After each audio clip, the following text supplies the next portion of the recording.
All right, guys, so we've gotten through 2 hurricanes recently. The election is over, and we're starting to see buyers move back out into the market, which is a great thing.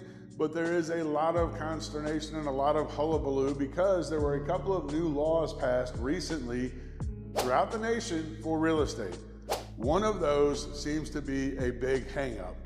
I don't know why, because we've used buyer broker agreements for years because, quite frankly, in Florida, we have a lot of, quote unquote, real estate tourism. People come down here and on a dingy, rainy day like today, they go, hey, let's go look at some houses and see if it looks like HGTV. I don't know.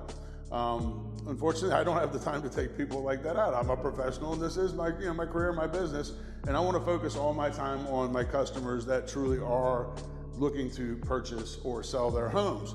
But now, all of a sudden now, every agent by law has to have every buyer sign a buyer agency letter. And it is driving people insane. I don't understand why it is so difficult. And when I mean people, I mean realtors mainly, because they just can't seem to explain to a buyer why they should have to sign this. So to help clarify that, and again, I don't think it's that hard. Number one, it's the law. It's the law. We are legally bound to do it. Now, will you be able to find an agent that will take you out and say, no, I'm not worried about that thing, I'm just gonna go do it? Yes, you will, because we've always had agents that are willing to break the law and do all kinds of other things that aren't necessarily above board, because that's what they feel they have to do to make money. And if you wanna work with that kind of agent, I say knock yourself out. I don't think it's a good idea. We're not gonna operate that way.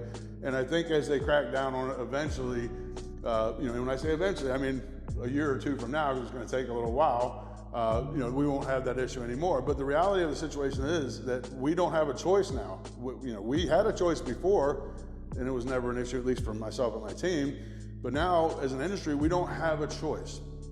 So I guess on the other side of that coin is, I know that a lot of buyers, particularly first-time home buyers, are very wary of signing anything because they hear horror stories, and some of them are probably true about dealing with real estate agents. So make sure that your agent, whoever that is, explains to you exactly what the document is. And I'm gonna give you the nutshell. It basically says this: real estate commissions are negotiable. They always have been, but now we have to state that in writing, right? It's gonna say, this is what, it'll lay out parameters of timeline. There's gonna be a term of time.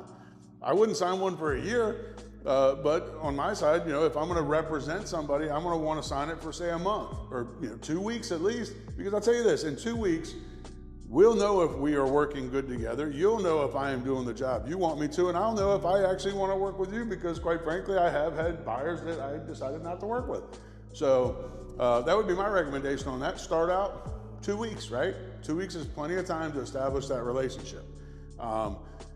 Anyways, but the gist of the form is, and the reasoning, quote unquote, for it, is that for some reason there was, I guess, a big misconception that you had to use a realtor to buy a house.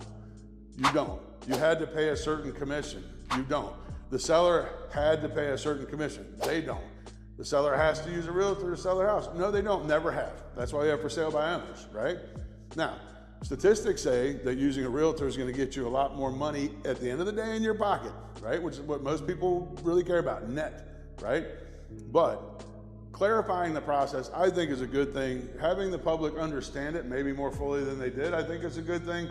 What I don't understand is why it is so hard for most agents to explain that to customers. Anyways, that's my rant on that. Hey, if you enjoy Questions from Chalo, why don't you be a part of it? Let us know what you want to hear about, and Chalo will ask me right here on live TV, kind of.